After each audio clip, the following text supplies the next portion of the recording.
Efkan, bienvenue sur Là on discute. Merci pour l'accueil, monsieur. Tu sais que c'est le podcast que j'attendais. Hein. Ah bon? Ouais.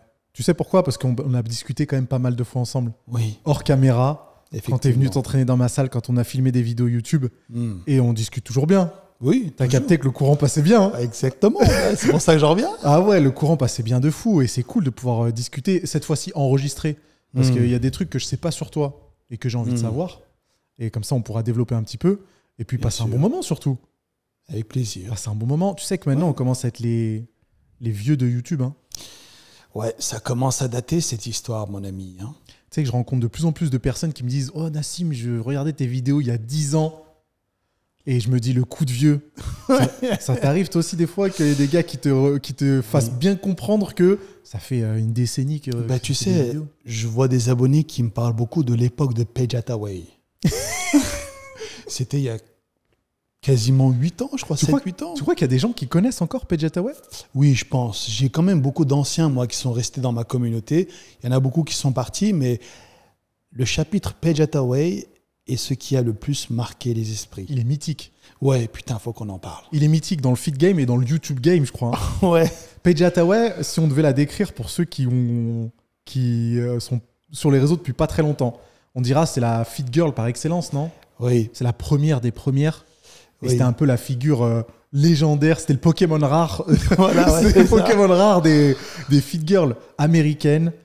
Enfin, bien foutu, pour quoi, moi, faut le dire. Mondial, hein, mondial. Ouais, mondial. Qui a popularisé un peu le fitness et la muscu à son échelle.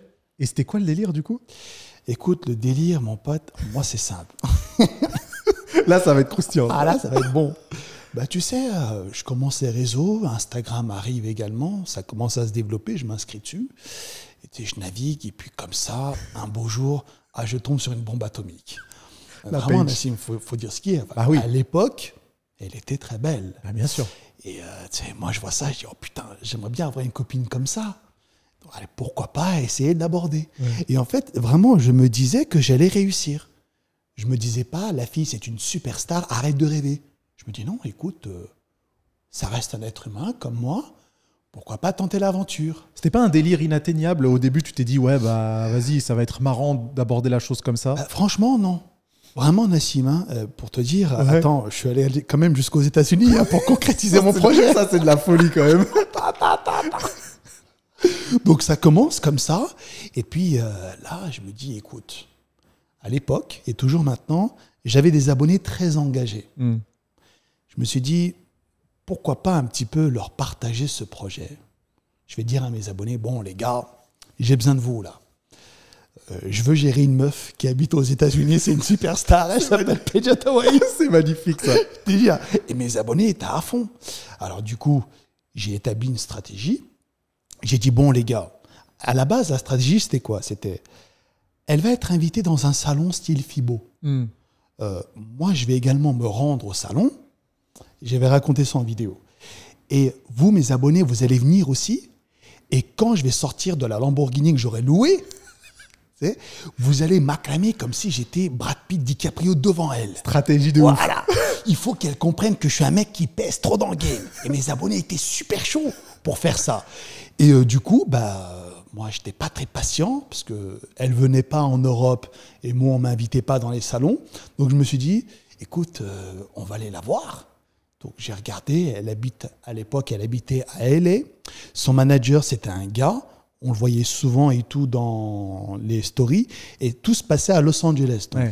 Donc écoute, moi, je suis allé là-bas, dans Airbnb, tu vois. Tout seul, hein? Tout seul. Ouais, tout seul. Et puis, j'ai dit à mes abonnés, bon, les gars, on va la gérer, là. Et mes abonnés étaient vraiment chauds. Je me rappelle très bien. Ouais. En fait, ils étaient tellement chauds que, tu sais, ils ont commencé à faire des montages, tu vois. Tu te rappelles les photos? Ouais, je me rappelle. Voilà. Mais oui, les montages. Alors, tu avais des montages très drôles. Et d'autres, c'était un peu chaud quand même. C'était un peu limite, ouais. tu vois. Alors écoute, poto. Moi, je prends mon téléphone comme ça, j'envoie un message à la meuf, à Page Hathaway. Elle me répond. Mais attends, c'était la feed girl la plus connue à l'époque avec Jennifer Selter et Michelle Lewin. Ouais, c'était un truc vraiment de fou. Hein. C'était le Lazar Angelov, mais version féminin. Ouais. Oh putain, mec, j'en revenais pas. Ah, tu m'étonnes. T'imagines un peu? Et là, j'échange avec elle, je discute, ça se passe bien. Elle est intéressée, tout ça. Je dis même, do you want to eat a pizza with me? Ah, la phrase. Je te jure. Hein. Et en fait, moi, ce que je faisais, c'est que je faisais des comptes rendus à mes abonnés en vidéo, tu vois. Et si tu veux, voyant que je m'approchais de plus en plus du but, ça a beaucoup trop démarré certains de mes abonnés. Mais... Par jalousie, tu veux dire ou non, par, ils étaient trop excités. Ah oui, oui. Ils voulaient trop. Ils voulaient que ça se fasse. Ils voulaient que ça se fasse. Ouais. Mais le problème, pour attirer davantage son attention, ils ont fait des montages un petit peu à caractère sexuel.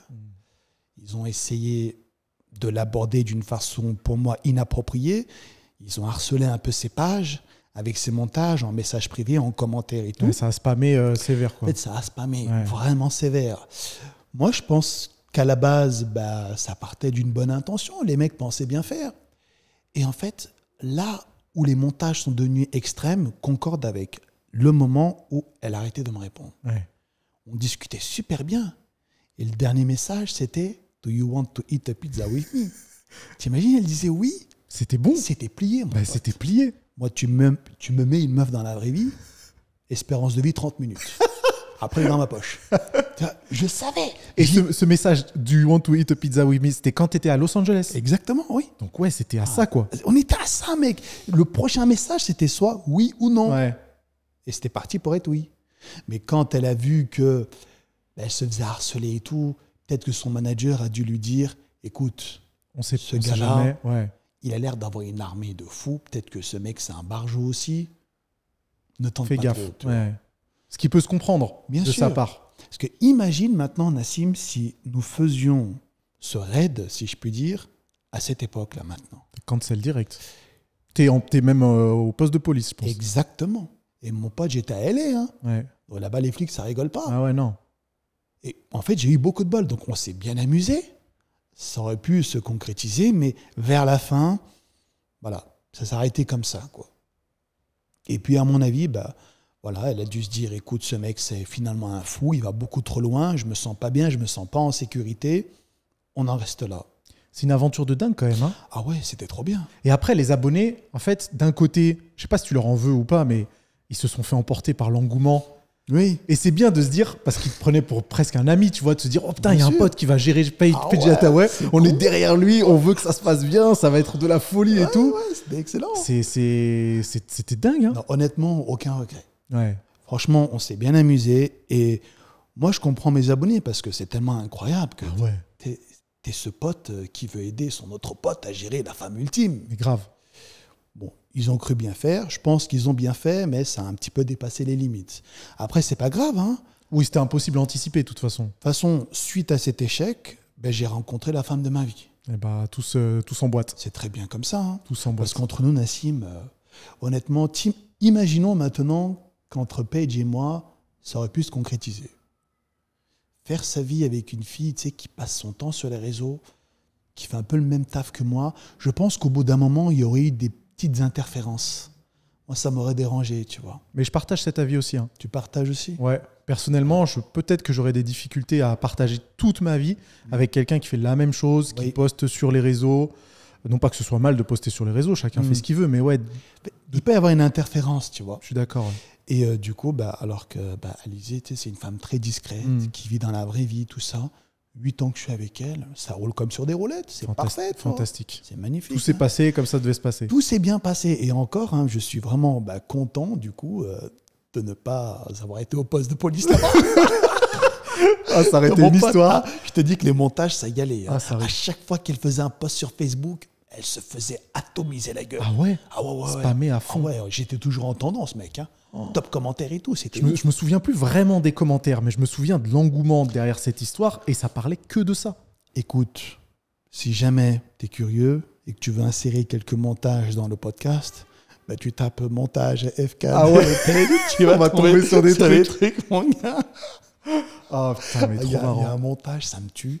En fait, c'est un vieux qui tire la culotte d'une jeune fille et sur le vieux, ils ont mis ma tête. Oh et non. sur la jeune fille, ils ont mis la tête de Paige. Prise neutre prise astrale sur Page Data, ouais. C'est là où ça vient de là aussi, prise astrale, prise neutre. Exactement. À cette époque-là. Oui, c'était à cette époque, ouais. C'était un C'était chapitre bien, de bien sûr. YouTube qui était fou. Hein. Après, tu sais, on me dit, ouais, mais Efkan, t'as changé, t'es plus comme ça. Je dis, attends, c'est normal. j'ai changé parce que d'une part, j'ai grandi, j'ai vieilli. Tu sais, les délires d'il y a 10 ans ne sont peut-être plus les mêmes maintenant, premièrement. Heureusement. Et deuxièmement, quand tu vois ce qui se passe, tu sais, avec la politique, un peu les réseaux, les restrictions sur YouTube et tout, aujourd'hui, tu dis un mot de travers, mon gars, YouTube, il t'a dans le collimateur, il te tire dessus. Hein, et ta chaîne, elle est terminée. Hein. Ah bah oui, surtout que j'ai déjà eu des problèmes vis-à-vis de mon langage parfois qui est inapproprié. Alors j'évite un peu de trop jouer avec le feu. Et tu trouves ça embêtant, ce changement de YouTube? Parce que maintenant, tu as le recul de te dire... ta première vidéo, elle date de quand sur YouTube? 2013, 2012? Alors, pour être honnête avec toi, ma toute première vidéo sur YouTube date de 2010. Et elle a fait 3 ou 4 millions de vues, je crois. Mais personne n'est au courant. Un jour, peut-être que je parlerai de cette vidéo, mais malheureusement, cette vidéo est associée à une très mauvaise expérience de ma vie. Et elle n'est pas sur ta chaîne principale? Elle n'est pas sur ma chaîne principale. Donc on ne peut pas la retrouver là. Mais il y a des gens quand même qui ont réussi à la retrouver. Et ça m'a étonné d'ailleurs. Mais bref, mais sur YouTube, ma première vidéo, je l'ai postée le 27 janvier 2013. En tant que From Human to God? Oui, alors attends. Ma chaîne date du 27 janvier 2013, mais j'ai eu plein de vidéos au début, une dizaine, que j'ai dû supprimer. Parce qu'à l'époque, j'étais dans une salle où, tu sais, c'était un peu une salle de campagnards. Oui. Et si tu veux, les campagnards, ils étaient au courant de mes vidéos, alors que je ne faisais pas beaucoup de vues à l'époque, je faisais 4-5 000 vues. Et en fait, dès que je disais un truc, une critique ou quoi, le mec de la salle le prenait pour lui, le gérant, personnellement. Alors que tu t'adressais pas du tout à lui, quoi. En fait, c'est des mecs un peu à l'ancienne, ils pensent que YouTube, c'est local, comme le journal, tu sais. Ouais. Du coup, le mec m'a mis un coup de pression, il m'a dit, soit tu supprimes ces vidéos, soit je te vire de ma salle. Et vu que c'était une excellente salle et que j'avais besoin de cette salle pour faire travail, quoi, la muscu et tout, je me suis plié à ses exigences et j'ai supprimé. Et donc, du coup, j'ai gardé une vidéo que j'ai tournée avec, à l'époque, un caméscope à cassette. Oh ouais. Où je filme mes courses en rentrant de Carrefour. Mes courses pour la prise de masse. Voilà. Ah, c'est beau, ça. C'est beau, ça, ouais. C'est très, très beau, ça. Ouais, le caméscope avec la cassette, quelle époque. Ah, mais quelle époque! T'as connu, toi, ça aussi? J'ai connu aussi ça. Mais ma première vidéo YouTube, c'était quand même avec une caméra digitale, avec une carte mémoire à l'intérieur. Mais c'est fou d'avoir connu tous ces courants de YouTube. Ouais. Parce que YouTube, comme tu l'as dit, ça a quand même bien changé depuis les premières vidéos qu'on a publiées. Oui, clairement. Et dans mes souvenirs, dans le fit game, je mets des gros guillemets, parce qu'on va même dire dans le YouTube game, dans le fitness, t'es l'un des premiers. Oui. Il y a Thibaut InShape qui a publié à peu près au même moment. Oui. Moi, je suis arrivé un tout petit peu après. Ah oui? Un tout petit peu après, ouais. Ah oui. Ouais. Juste après toi. D'accord. Mais je me souviens très bien qu'avant de publier ma première vidéo, il y avait déjà des vidéos de toi. D'accord, étonnant. Et ouais. Donc, mais toi, par contre, j'ai remarqué, entre le début et maintenant, t'as pas vraiment changé le mode opératoire. Hein. Conseil, face caméra. T'es toujours le même gars. Ouais, c'est à peu près la même chose. Moi, mon pote, je sortais des insultes et tout. Moi, j'ai insulté tout le monde. Hein. Mais peut-être que la raison pour se lancer sur YouTube, c'était pas la même aussi. Toi, tu voulais raconter des histoires, ce que tu fais encore et que tu fais très bien. Oui. C'était moins dans le délire, je vais donner des conseils de muscu. Bah, à la base, si, j'avais commencé comme ça. Parce qu'en fait, attends, il faut que je te raconte l'histoire. Moi, à la base des bases, j'ai commencé YouTube à cause d'une rupture amoureuse. Ah, la fameuse histoire. J'ai raconté l'histoire d'ailleurs en vidéo sur ma chaîne qui a fait beaucoup de vues. Parce qu'à l'époque, en fait, j'étais en fac de droit. Et si tu veux, moi, je voulais pas faire du droit. Rien à taper de ça. C'est mon père, tu sais. Il m'a dit, mon fils, faut que tu fasses ça. Arrête tes conneries de acting et tout. Deviens avocat et c'est un vrai métier. Donc, tu sais, avec l'autorité parentale, même passé un certain âge, chez moi, surtout avec la culture, tu ne contredis pas ton paternel. Il a toujours raison.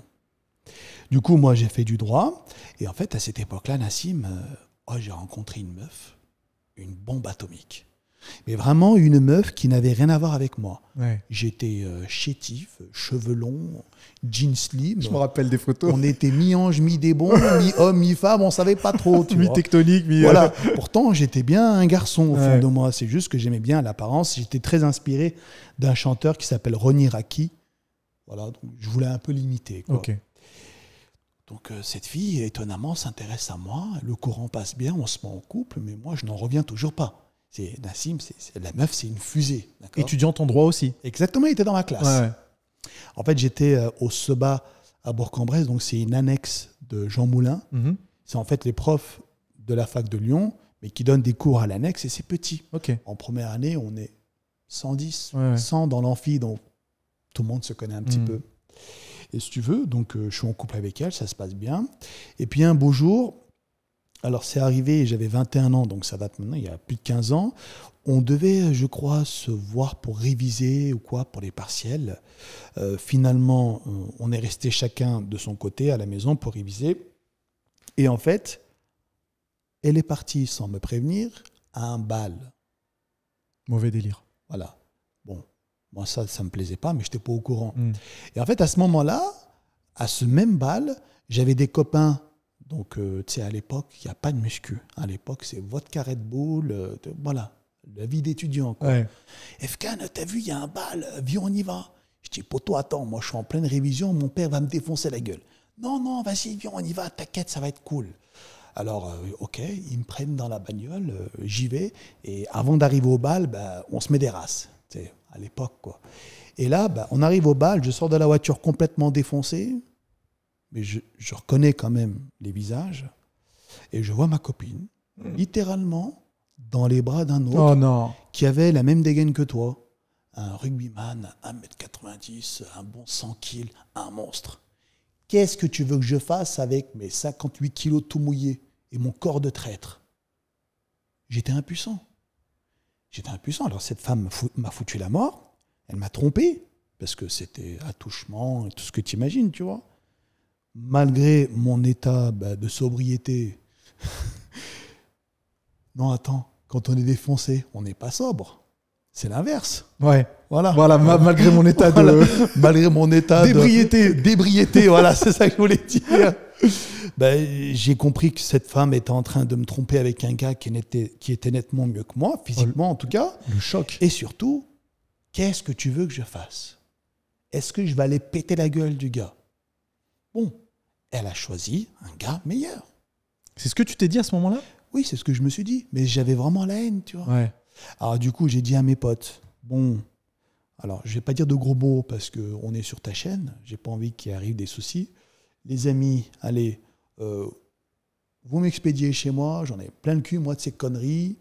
J'arrive à la maison, j'écris une lettre à mon père parce que à ce moment-là, je ne pouvais pas avoir de contact physique avec mon père, on discutait par lettre. Je dis, papa, écoute, je t'aime bien, mais j'arrête tes bêtises de fac de droit. Il voulait que je sois soit avocat ou juge d'instruction. Ah ouais. Moi, juge d'instruction. Il fallait que je fasse l'école de la magistrature à Bordeaux, tu sais. Ouais. Alors j'ai dit, écoute, on arrête ces conneries. Moi, j'ai une mission. Je vais faire ce que tu m'as toujours interdit de faire. Faire le guignol devant une caméra. Donc jouer devant une caméra comme... Il dit ça, faire le guignol devant une caméra, tu vois, l'acting. Donc je reprenais ses propos. Et en fait, si tu veux, cette rupture avec ma petite amie de l'époque a été vraiment l'élément déclencheur. C'est ce qui m'a poussé à faire ce que j'ai toujours voulu faire, l'acting.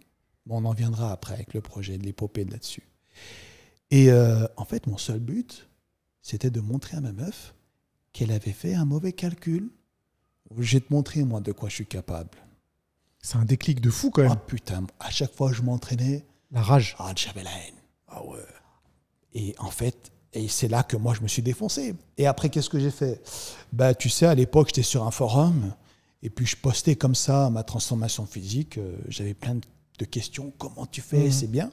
Et plutôt que de répondre individuellement, je postais mes vidéos sur YouTube, d'une part, pour que cette fille... Elle puisse voir mon évolution. Et d'autre part, pour répondre aux gens qui me demandaient des conseils. Donc oui, pour répondre à ta question, moi, j'ai commencé dans l'idée de donner des conseils. C'est incroyable. Mais après, quand j'ai raconté cette histoire à mes abonnés, ouais. Alors là, j'ai vite vu qu'ils aimaient beaucoup mes talents d'orateur. Je reprends leurs propos, hein, je n'invente rien. Ah t'inventes rien, ils ont raison de dire ça. Ils me disent, putain, quand tu racontes des histoires, c'est trop bien, on s'en bat les couilles de la muscu. Vas-y, on a envie d'écouter. Ouais. On a envie d'écouter. Du coup, c'est là qu'après, j'ai commencé à raconter toutes les péripéties qui me sont arrivées dans la vie. Et mes abonnés aiment beaucoup ce genre de sujet. Mais genre, Vraiment beaucoup. Et ça tombe bien, parce que là, j'ai une histoire qui arrive bientôt, très croustillante, qui va sortir début septembre. Ouh. Tu verras. Un truc qui t'est arrivé à toi? Un mois, oui. Mais t'as encore des histoires à raconter Bah après là, autant non, d'années de celle-là, elle est storytime? assez récente. Ça m'est arrivé il y a un an quand Ah même. ouais, ok. Le sujet, c'est... La question, c'est... Je te dis juste la question. Vas-y, on exclut. Faut-il interférer avec la sélection naturelle? Fantastique. Oh là là, Ça, mon c'est une gars. vidéo d'1 heure à Oh là raconter. là. Ah ouais. En fait, il m'est arrivé une histoire avec un gars. C'est simple, hein. J'ai vu un homme provoquer, mais parfaitement, la sélection naturelle. Il voulait se faire sélectionner. Et vraiment, il allait embrouiller la sélection naturelle. Lui-même, il l'a déclenché. Et moi, j'étais spectateur. Soit, fallait que j'agisse pour interférer avec la sélection naturelle, et je ne pense pas que ce soit une bonne chose, parce que celle-ci régule quand même l'équilibre de la vie, ou alors fallait que je sois un simple spectateur. 10 ans, pas plus. Non, On je n'en dis suivra pas ça. plus. Quand, en septembre, Ah, t'as dit? Ouais, elle va sortir en septembre. Ah, vas-y, n'en dis pas Ouais, plus. ça va être top, hein, tu verras. Mais ça fait que t'as commencé la muscu à cause de cette rupture? Ou Oui. tu faisais déjà la muscu un peu avant? J'avais déjà commencé à faire un petit peu en cachette, Pas tu vois. trop sérieux. Mais je pouvais pas parce que avec la vie d'étudiant en droit, mon pote, en première année, t'as pas de vie. Hein. Ouais, Parce que je travaillais au McDo, plus les études, pas le temps. pas le temps, révision, les TD, tout ça. C'était très compliqué, hein, plus la muscu à côté. Dès que j'avais un peu de temps, je faisais au poids de corps. J'ai commencé comme ça.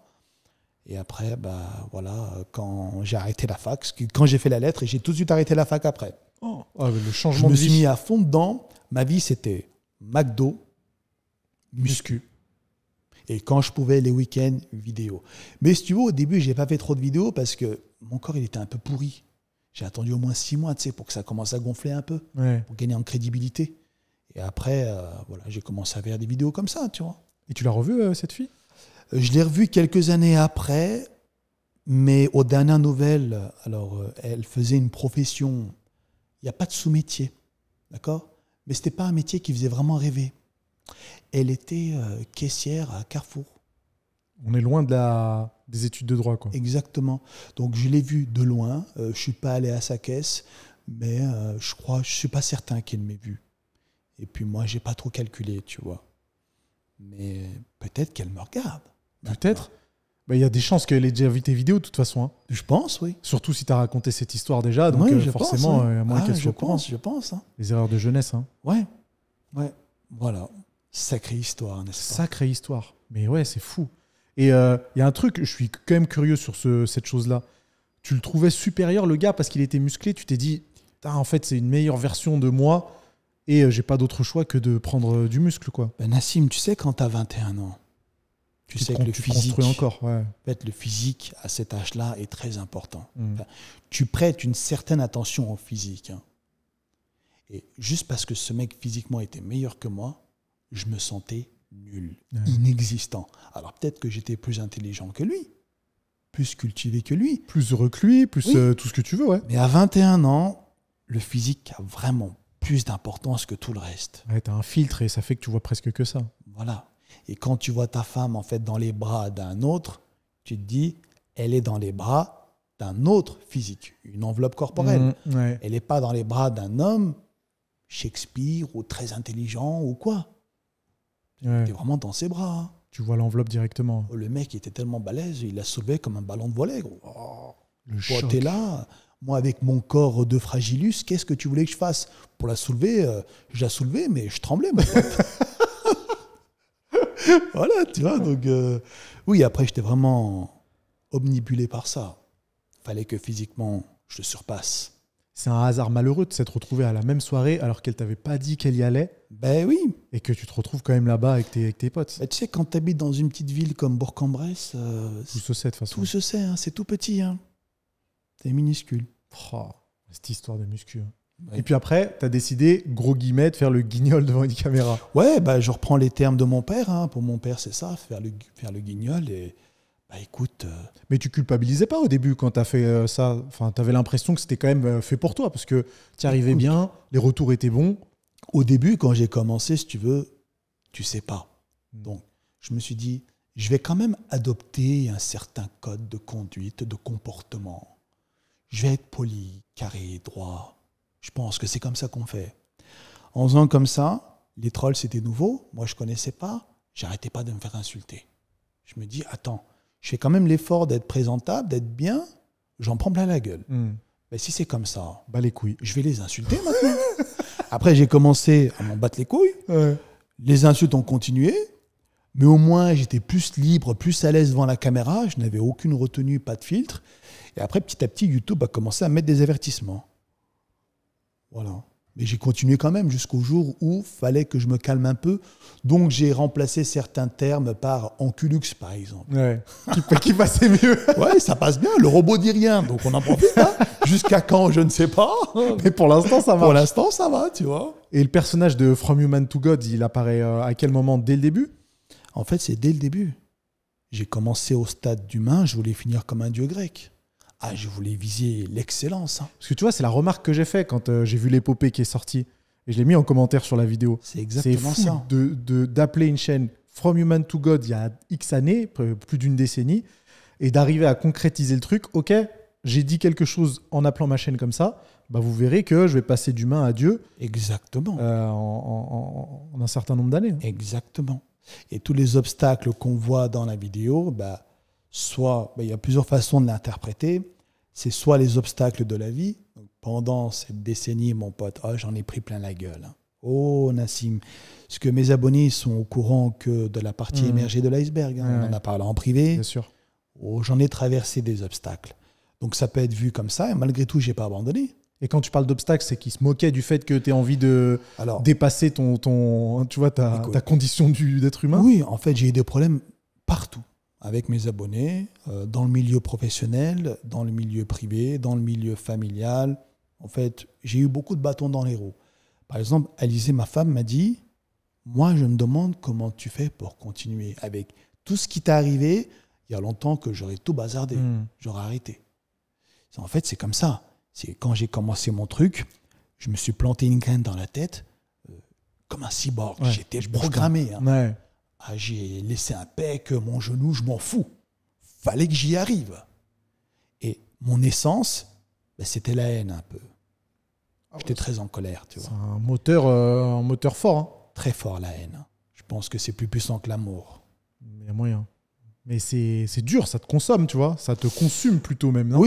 Oui, mais tu sais, je sais faire la part des choses. En fait, j'applique une doctrine qui s'appelle le balécouillisme. Hein. La philosophie. Voilà, je débranche mon cerveau quand il faut et je mets un peu d'essence, je mets un peu de haine dans le moteur quand j'en ai besoin. Pour faire mon épopée, c'était dur. C'était très dur, Nassim. Je t'apprends rien. Tu parles des entraînements physiques? Oui. Ouais. J'en ai chié. Tu sais bien, faire une sèche, c'est super dur.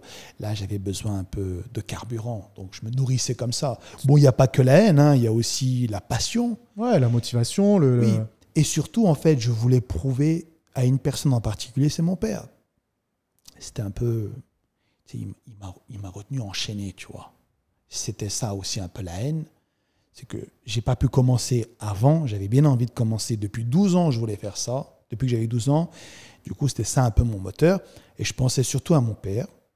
Et je voulais également retranscrire artistiquement tous les obstacles que j'ai passés dans ma vie. Parce que la vie de youtubeur, on pourrait s'imaginer que c'est une vie de star. Nous, c'est ce qu'on montre.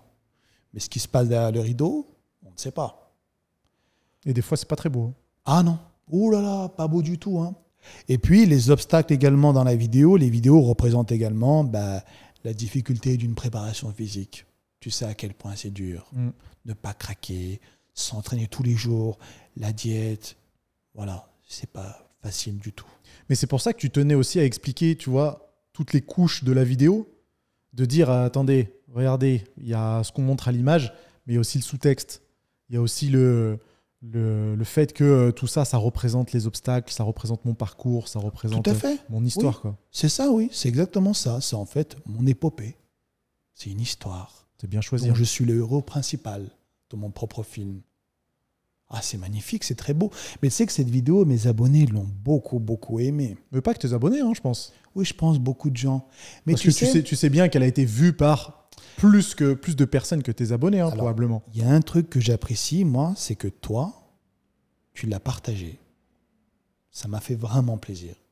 Alors, il y en a plein qui ont commenté, dont le meilleur youtubeur de France, qui est Thibaut maintenant. Mhm. Ça m'a fait vraiment plaisir, mais j'aurais aimé quand même que certains la partagent aussi, tu vois. En fait, C'est cool. maintenant qu'on se connaît un peu, tu as capté que j'apporte beaucoup d'importance aussi à l'accomplissement des objectifs et des rêves. Oui. Moi-même, il y a plein de choses que j'aimerais accomplir. Quand je vois quelqu'un qui accomplit ça, ben ça provoque quelque chose. Oui. Je n'irai pas jusqu'à dire que c'est comme si moi je l'accomplissais, mais tu te dis, oh, le mec il y est arrivé, il y est bien arrivé. Ça prouve d'une part que c'est possible, donc moi aussi je vais pouvoir le faire. Et d'autre part, il doit vivre un truc tellement puissant Oh là là. que je vais y contribuer à mon échelle en lui manifestant pas mon admiration, mais tout ce que je peux éprouver de positif. Bah, honnêtement, Donc, justement, c'était normal. j'ai lu tes stories et tout. Et moi, j'ai vu que tu étais très sensible. Ah bah à fond. Et tu es sensible parce que, comme moi, tu es passionné par le cinéma. Exact. Alors, je peux te dire un truc, Nassim. Moi, je dis sans retenue. Ce projet, l'accomplissement, le tournage, la réalisation et l'aboutissement, c'était la meilleure période de ma vie. Ah, je le dis. Hein. En fait, tu es tellement stimulé, c'est quelque chose de tellement exceptionnel. C'est assez indescriptible. C'est comme quand tu as un enfant. C'est un truc qu'il faut vivre, tu vois. Et ça, regarde, je suis tellement nostalgique de cette époque que je pète les couilles tous les jours à mon équipe pour faire la suite. Parce que eux aussi, tu vois, maintenant, ils font des projets beaucoup plus modestes. Ouais. Le niveau d'excitation n'est C'est pas le même. Tu m'étonnes. Tu comprends? Là, quand tu as mis des moyens cinématographiques, quand il y a eu une pré-production, une production, une post-production, tout a été storyboardé, la maquilleuse, le costumier, on te fait un costume sur mesure, tu fais les déplacements. Tout s'emboîte bien, quoi. Tout s'emboîte bien. En fait, tu es vraiment dans une sphère, pour moi, élitiste. Et ça, c'est le plaisir ultime. Mais surtout que quand tu sais qu'il y a un peu plus de 10 ans, je te préparais des Big Mac. C'est ça. C'est vrai. T'imagines? C'est fou. Tu prépares le Big Mac et tu te mets un peu, bon, j'exagère peut-être un petit peu, mais pour que les gens comprennent, dans la peau de Brad Pitt. J'arrive, mon pote, je descends du camtar, le costumier t'habille, la maquilleuse, pompon et tout, le caméraman qui ajuste les couleurs, c'est excellent. Mais c'est trop bien. Et vraiment, c'était un moment exceptionnel. Et quand c'est sorti au cinéma, mes abonnés n'en revenaient pas. Attends, ils m'ont dit, tu peux la repasser pour qu'on revoie un peu, parce que c'est trop incroyable ton truc là. Comment un youtubeur a fait ça? Ah oui, bon, on a beaucoup travaillé, tu vois, ça a demandé beaucoup d'argent, beaucoup d'investissement. Mais t'imagines déjà tout ce qu'il a fallu faire. Je pense que tu t'y connais un petit peu. Ouais. Déjà, il fallait que je fasse une sèche très, très poussée. Déjà, rien que ça, c'est un boulot de fou en soi. Et ça, c'est la pré-production de la pré-production. C'est-à-dire Voilà. qu'avant même que la production commence, toi, tu dois être dans la forme de ta vie, quoi. Oui, mais en fait, justement, on a travaillé également la synchronisation. Moi, j'ai dit à mon équipe, les mecs, moi, je m'occupe de rien. C'est-à-dire, moi, je mets l'argent, je fais l'acteur et je ramène le physique. Et je suis en forme à telle date, débrouillez-vous pour que ce soit prêt. Exactement. J'ai donné un peu les mots-clés, la direction du scénario. C'est eux qui l'ont écrit, avec mes exigences. Et justement, c'est ça qui est bien avec des pros, c'est qu'ils arrivent vraiment à faire la part des choses. Lui, il va faire tout son boulot, il va mettre tout son temps dans la préparation physique, il ne faut pas le déranger. Lui, il est en train d'écrire le storyboard. Il doit faire sur papier pour qu'on puisse réadapter à l'avance l'angle de la caméra. C'est pas on arrive sur le tournage et on met une focale comme ça au hasard. Ouais. Tout est prévu avant. Donc pendant que moi je faisais ma préparation physique, eux bossaient la pré-production. Donc ils faisaient scénario, ils cherchaient les endroits pour filmer sur Google Maps, ils déterminaient l'angle de la caméra.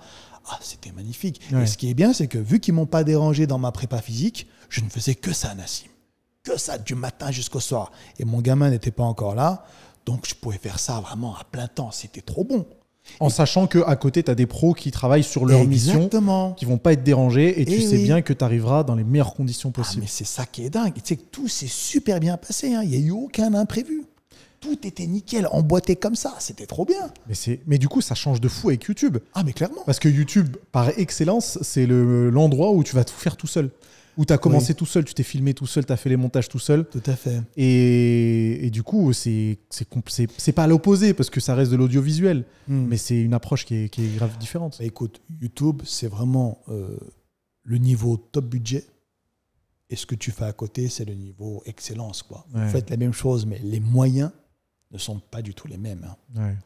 Et crois-moi que quand tu as fait des vidéos, quand tu as fait une vidéo comme ça, faire une vidéo YouTube basique, ça devient un peu nul. Ouais, ça change. Tu t'ennuies, tu vois. Ça Tu change n'es pas de excité comme ça, comme un gamin et tout. Ah ouais, tu m'étonnes. Ah, mais tu sais que moi, j'ai chialé. Hein. Pourtant, en plus, quand la vidéo est sortie, je ne la connaissais pas.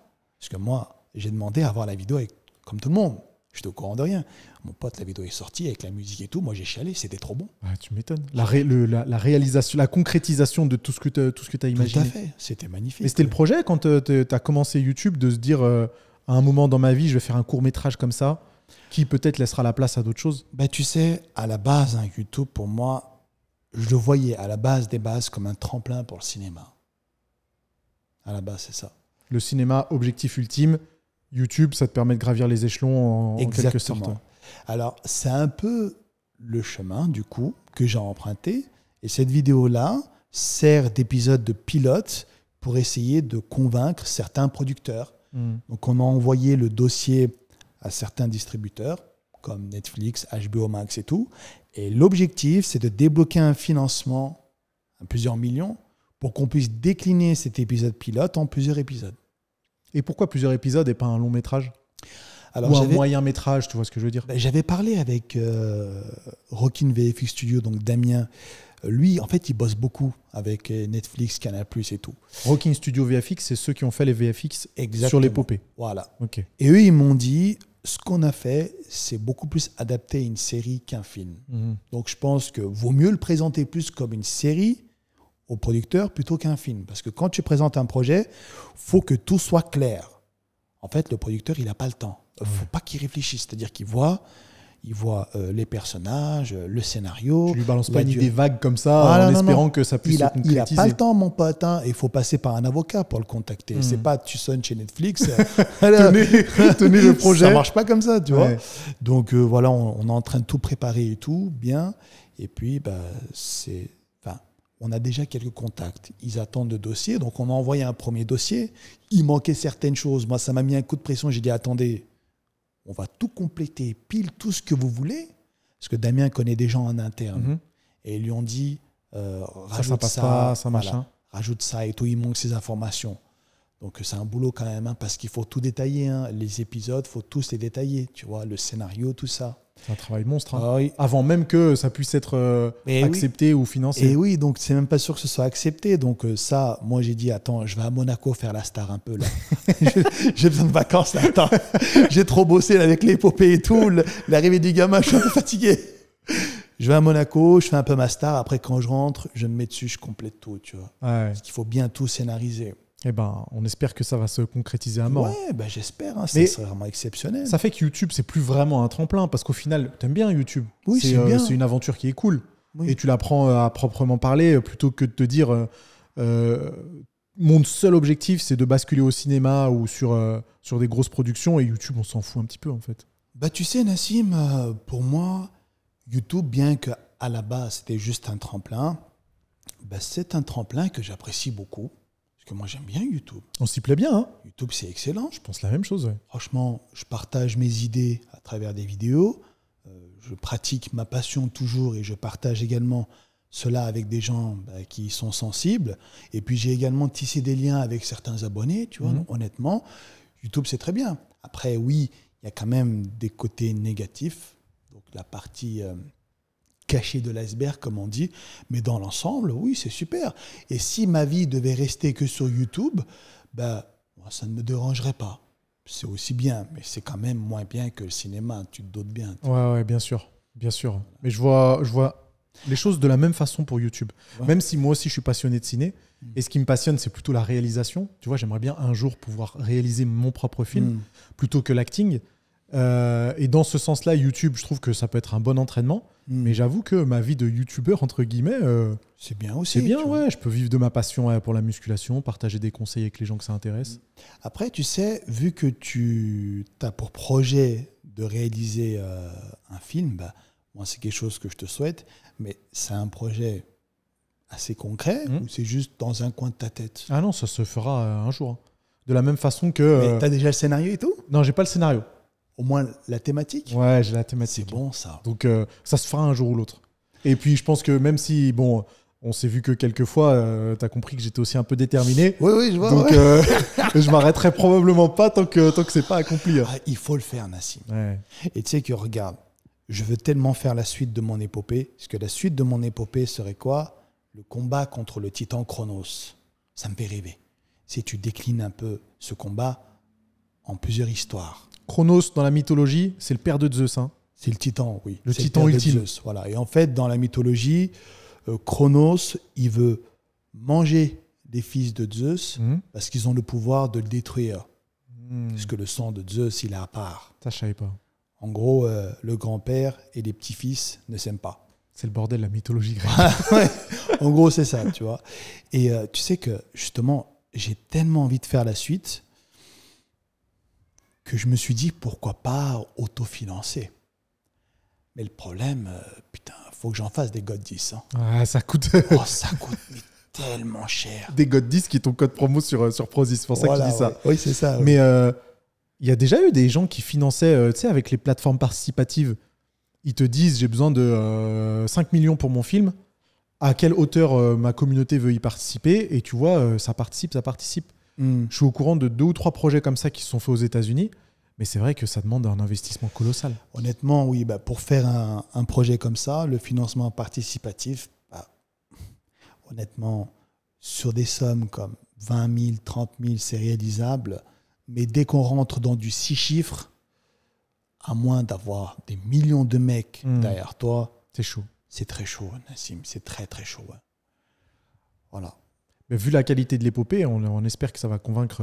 Ah, mais j'espère, hein, justement. Donc là, après Monaco, j'ai bien finalisé ce dossier et je vais envoyer HBO Max, Canal+, tout ça. Et le top. Moi, tu sais que je n'ai même pas d'argent dans l'histoire. Hein. Ouais, Juste, c'est passion. il paye. Ouais, Oui. c'est passion. Il paye tout. Allez, il me donne un petit billet parce que j'ai bossé quand même. Il faut se lever tous les matins. Tu vois. Tu m'étonnes. Ah, voilà. Mais honnêtement, moi, ça me permettra surtout de mettre un pied à l'étrier. Moi, c'est ce que je demande. Hein. T'imagines, tu vois ma gueule sur Netflix. Oh, c'est beau. Tu vas sur YouTube, tu vois ma tête. Tu vas Netflix, tu vois ma tête. Tu t'en auras plein le cul de moi. Mais bon, c'est comme ça. C'est magnifique. En fait, tu veux surtout retrouver la sensation que tu as eue Exactement. pendant ce projet qui était un projet exactement passion. ça, Nassim. Parce qu'à l'âge adulte, il y a beaucoup moins de choses qui te stimulent dans la vie. Quand tu es gamin, tu m'achetais une voiture radioguidée, j'étais T'es comme plus un heureux. ouf, tu vois. Ouais. Aujourd'hui, il faut vraiment aller chercher loin ces sensations. Ouais, mais c'est pas peut-être que tu identifies aussi plus ce qui te plaît au plus profond de toi. Oui, mais clairement. En fait, moi, je prends comme référence Stallone.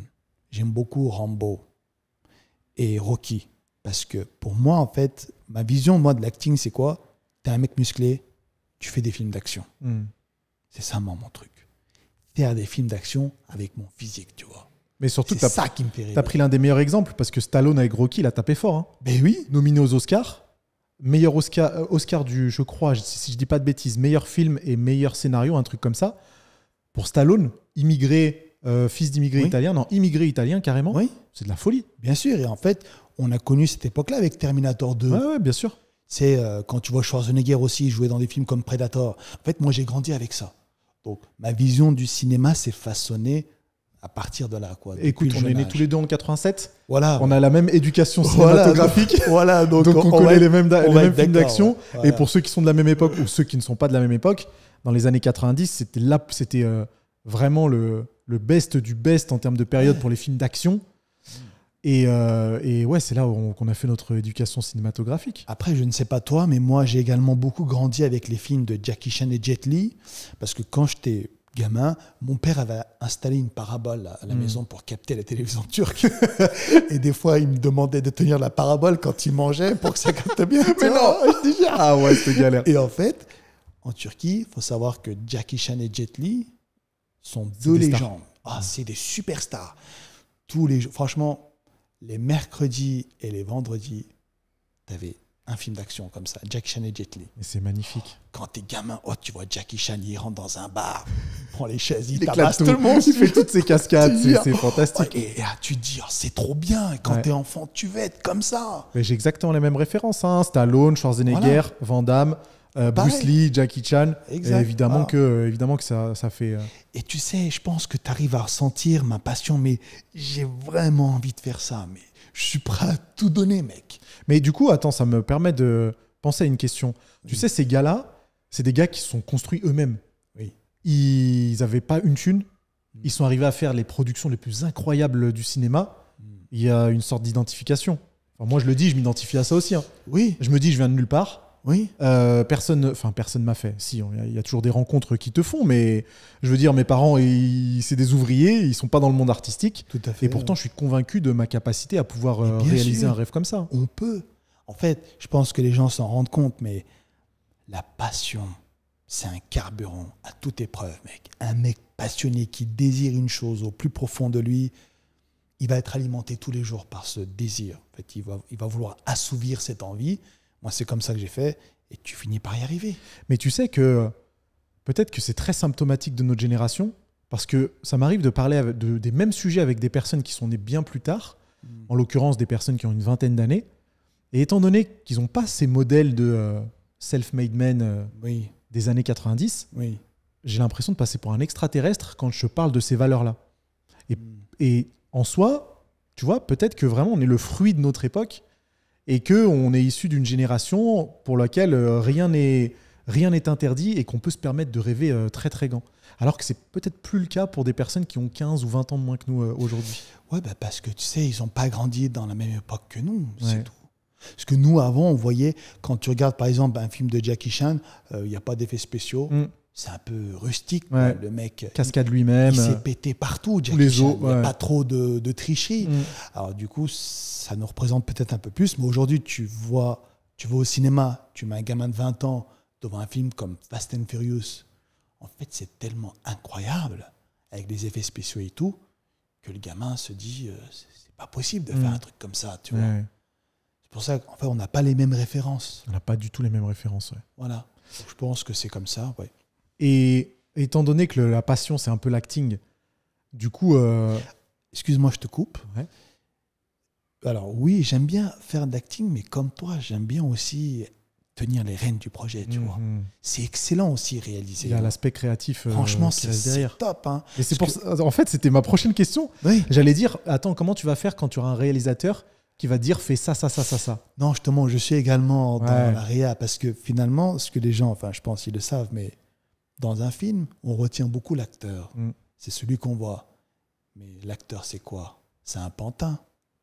Le marionnettiste, c'est le producteur, c'est les grands patrons au-dessus, Exactement. qu'on ne voit pas derrière les caméras. Hein. Donc, c'est lui qui décide tout. Et moi, ça, j'aime bien.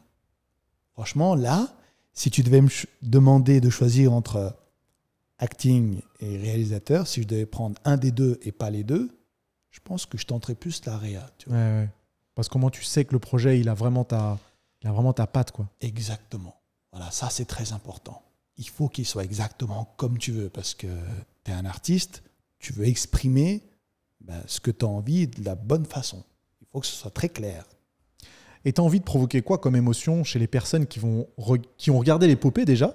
Parce que c'est un premier pas dans ce monde-là. Et éventuellement, si dans 3 ou 4 ans, quelqu'un est devant Netflix et qui voit ta série de 6 épisodes, tu veux qu'ils ressentent quoi? Moi, ce que je veux, en fait, qu'ils ressentent, c'est que je pense qu'aucun être humain n'est arrivé sur Terre par hasard. Chacun a un film à réaliser, mais de sa propre existence. Pour moi, la vie, c'est ça. Parce que tu sais, quand tu viens au monde, il y a une course entre les spermatozoïdes. Pourquoi c'est toi qui gagnes? C'est un peu une dimension spirituelle. Et pour moi, aucun être humain n'est ici par hasard. Il a une mission à accomplir. Et ta mission, c'est une épopée. Voilà. Moi, c'est ça que je veux que les gens retiennent. Quand on te dit que tu es un bon à rien, c'est faux. Tu n'es pas bon à rien. C'est juste que tu n'as pas trouvé le domaine dans lequel tu excelles. Et c'est ça qu'il faut trouver. On t'a déjà dit que tu étais bon à rien? Mais évidemment, tu sais, Ah on ouais. m'appelait comment quand j'étais gamin? Dans mon groupe de potes, on m'appelait l'ignorant. Parce que j'ignorais plein de choses de la vie. Mais ces imbéciles, ils ne savaient juste pas que j'étais tout simplement pas dans le bon élément. Tu me mets dans une salle de muscu, je les éteins tous. Mais Tu même mets pas devant une caméra, pareil. Mais même pas dans une salle de muscu, parce que les quelques discussions qu'on a eues, on voit directement que c'est pas le cas en fait. Parce que tu as quand même, je voudrais pas que ça sonne comme une critique ou quoi que ce soit, mais tu as un caractère que je Mais tu pourrais peux considérer dire. comme spécial. Ouais.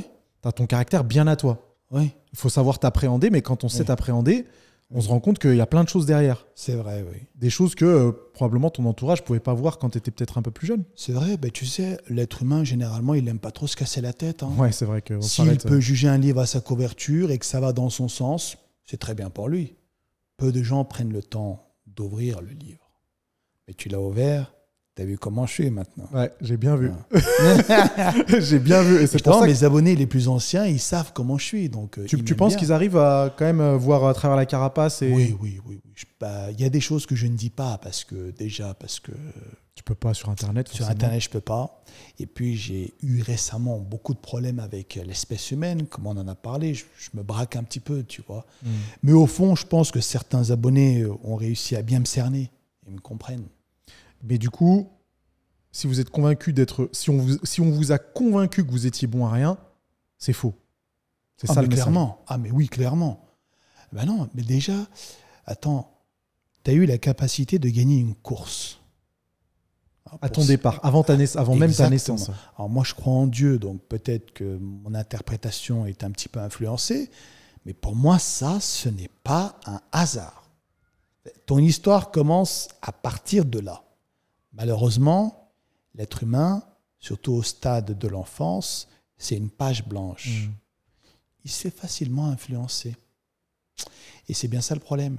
Généralement, ceux qui finissent bons à rien sont des gens qui n'ont pas été bien orientés à leur jeune âge. Et ils en payent les conséquences dans la vie future. Parce que quand tu as un âge avancé, c'est un peu difficile de se reprendre en main, alors que quand tu as un gamin, quelqu'un vient te voir et te met une gifle, arrête tes conneries, fais quelque chose de ta vie, tu vas plus facilement réagir que quand, par exemple, tu as 30 ans. Et quand tu as des enfants, et quand tu as une vie professionnelle, c'est très difficile de l'abandonner pour faire quelque chose d'autre. Exactement. Même si ça reste possible, c'est effectivement ça très reste difficile. Possible, mais c'est beaucoup, beaucoup plus dur. Hein. Et honnêtement, moi, je pense que ça se tente quand même. Même si tu as des responsabilités, mais que ta vie pro, tu ne l'aimes pas, moi, je pense qu'il ne faut pas s'y résigner. Je pense aussi. Il faut tenter. Je pense aussi. Hein. Et j'ai dit ça dans une vidéo. Tu vois, imagine, tu bosses à l'usine, tu détestes ta vie, mais tu as des charges à payer, tu as une famille à nourrir.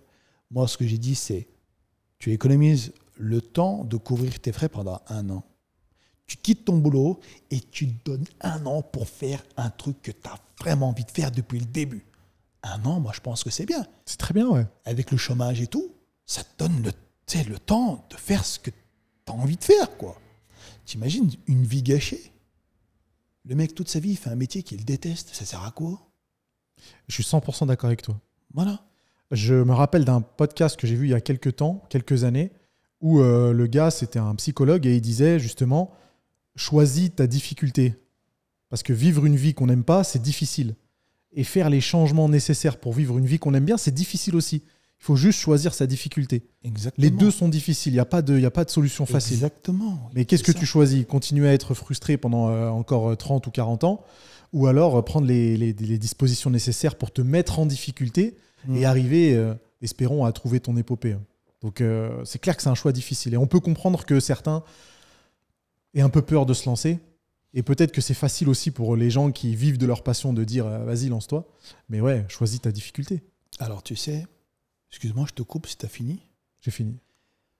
J'ai connu un gars comme ça. J'ai connu un gars, on n'était pas très proches, mais on se voyait souvent, qui faisait un métier qu'il détestait. C'est le cas de l'usine.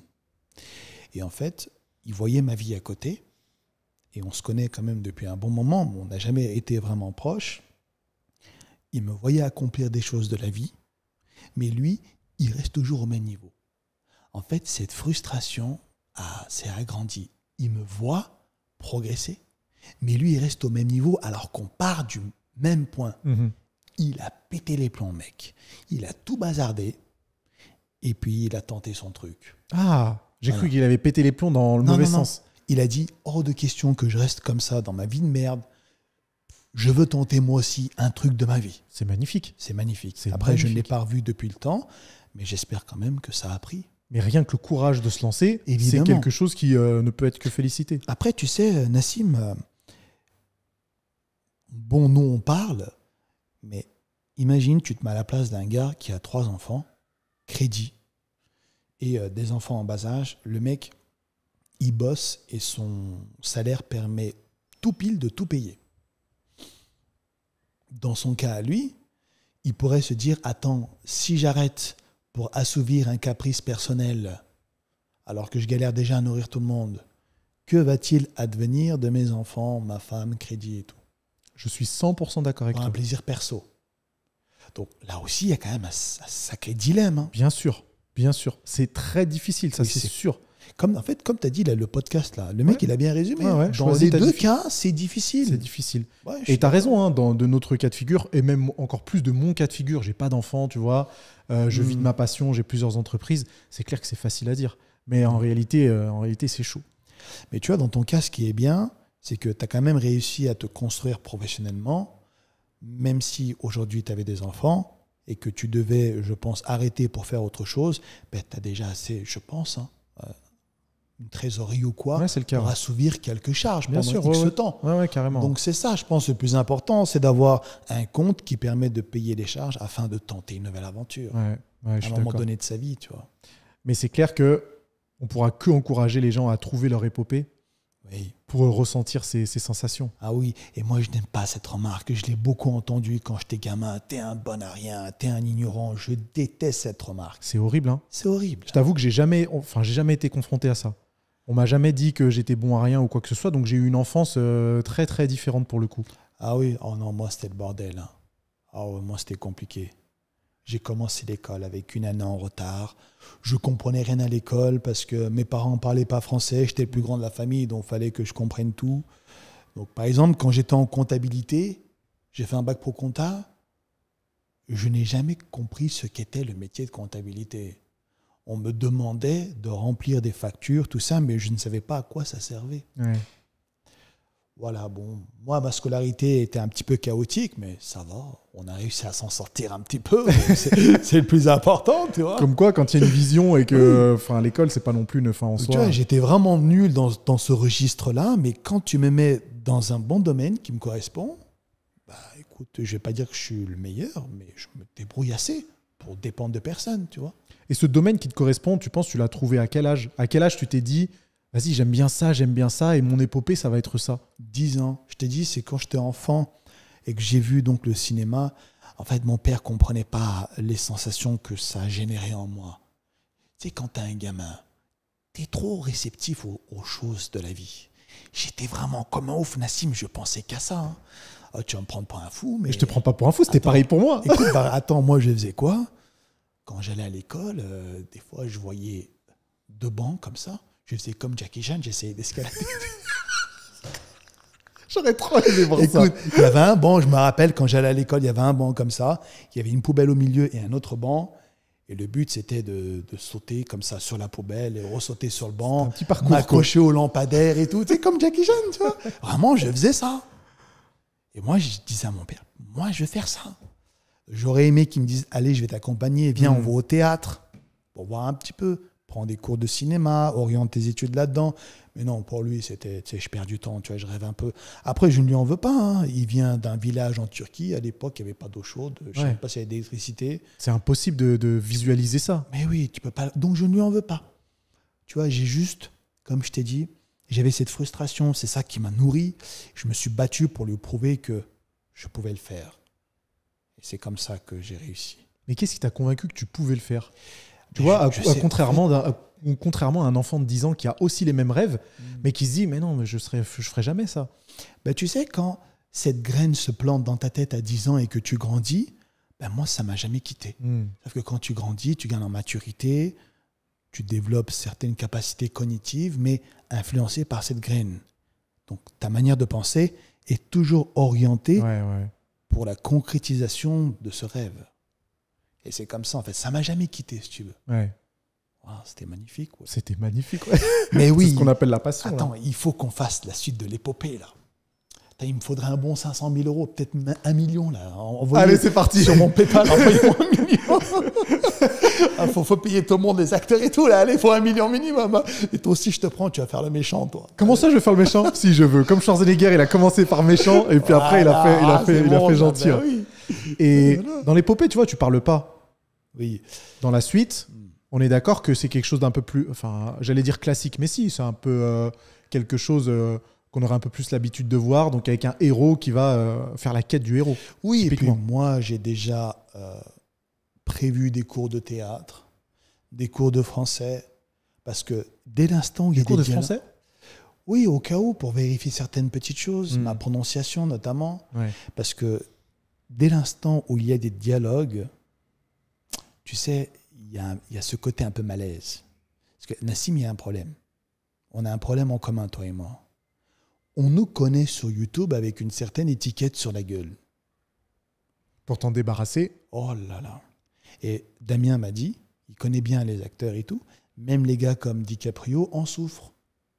Il joue le rôle d'un fou dans Shutter Island, mon film préféré de lui, mais quand tu le mets après dans un autre rôle, ben, les gens n'arrivent pas trop à le dissocier de ce rôle-là, parce qu'il était très bon là-dedans.